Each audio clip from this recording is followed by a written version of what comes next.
একটা রেস্টুরেন্ট যতটা ভালোই হোক না কেন দেখতে, যদি খাবার ভালো না হয় তাহলে পুরো আয়োজনটাই বৃথা। হ্যালো এভরিওয়ান, আমি শৈলী। ঈদের ছুটি শেষ করে চলে এসেছি আবার সিলেটে। এসেই চলে যাচ্ছিলাম নতুন একটা রেস্টুরেন্ট স্বদেশে, যেটা আদিক টাওয়ারে লিফটের 17 তলায়। 17 তলা বলার কারণ হচ্ছে এখান থেকে বাইরের ভিউটা, মানে পুরো শহরটা খুব সুন্দর করে দেখা যায়। আমরা এসেই ভেতরে বসেছিলাম এবং সঙ্গে সঙ্গে খাবার অর্ডার করেছি। দেন খাবার অর্ডার করার পর ভাবলাম যে পুরো রেস্টুরেন্টটা একটু এক্সপ্লোর করে দেখি। প্রথমেই আমি চলে এসেছিলাম ওদের পুল সেকশনে। এই জোনটা খুবই সুন্দর ছিল। যেহেতু আমার পুল অ্যাক্সেস ছিল না আর আমি সুইমিং করতে আসিনি, তাই আমি আর ওই জায়গায় বেশিক্ষণ থাকলাম না, আমি চলে আসলাম ভেতরে। তবে ওদের রেস্টুরেন্টটা সুন্দর হওয়ার কারণে এবং নতুন হওয়ায় সিলেটের প্রায় অর্ধেক মানুষ এখানে চলে এসেছে। আচ্ছা, এটা মজা করে বলছিলাম, যদিও সিলেটের অর্ধেক মানুষ তো আর আসে নাই। প্রচুর মানুষ ছিল, আর কোথাও দাঁড়িয়ে যে একটু শান্তি করে ছবি তুলবো বা কোনো টেবিল খালি ছিল নিজের ইচ্ছা মতো বসার মতো, তেমন কোনো টেবিল খালি ছিল না। অনেক ভিড় ছিল।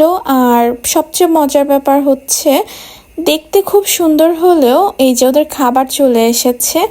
এখন খাবারের ব্যাপারে বলি, আমি যদিও ফুড রিভিউ তেমন একটা দেই না, তবে এটা আমার পার্সোনাল ওপিনিয়ন থেকে বলছি, খাবারের কোয়ালিটি তেমন একটা ভালো ছিল না। আমি পেরি পেরি চিকেন অর্ডার করেছিলাম, তবে পেরি পেরি চিকেনটা যেমন হওয়ার কথা ছিল সেটা আসলে তেমন ছিল না। এখানে আমি একটা সরিষার ফ্লেভার পেয়েছি।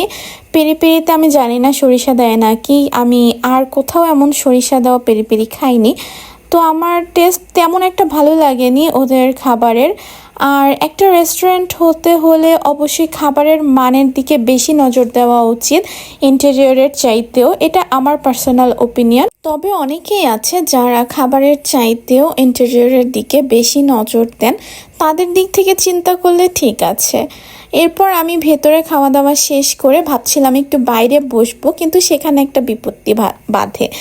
সেটা হচ্ছে ওদের ভেতরের, আমরা যেহেতু প্লেটার খেয়েছিলাম সেটার বিল ক্লোজ করে আমাকে বাইরে আসতে হচ্ছে।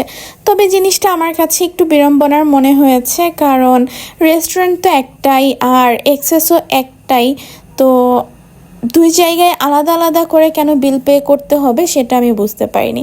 যাই হোক, তারপর আমি বিল পে করে বাইরে চলে এসেছি। বাইরে মানে ওদের আউটার সেকশন যেদিকে ছিল ওই দিকটাতে এসে আমরা আবার ডেজার্ট অর্ডার করি। ডেজার্টের মধ্যে আমরা নিয়েছিলাম চিজ কেক, এটা চকলেট চিজ কেক ছিল, আর এটা ছিল তিরামিসু।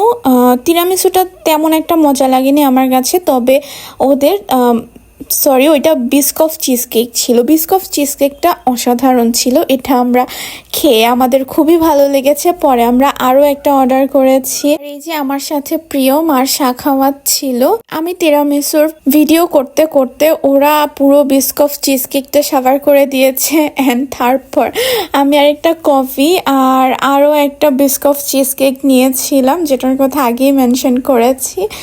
ওদের চিজ কেকটা সত্যিই খুব মজা ছিল। আর এই তো খাওয়া দাওয়া শেষ করে এখন যাওয়ার পালা। যাওয়ার আগে ভাবলাম ওপর থেকে পুরো শহরটা একটু দেখে যাই, যেটা আপনাদেরকে আগেই বলেছিলাম। এই তো এরপর আমরা একটু বাইরে ঘোরাঘুরি করে দেন চলে এসেছি। ওকে, থ্যাংকস ফর ওয়াচিং।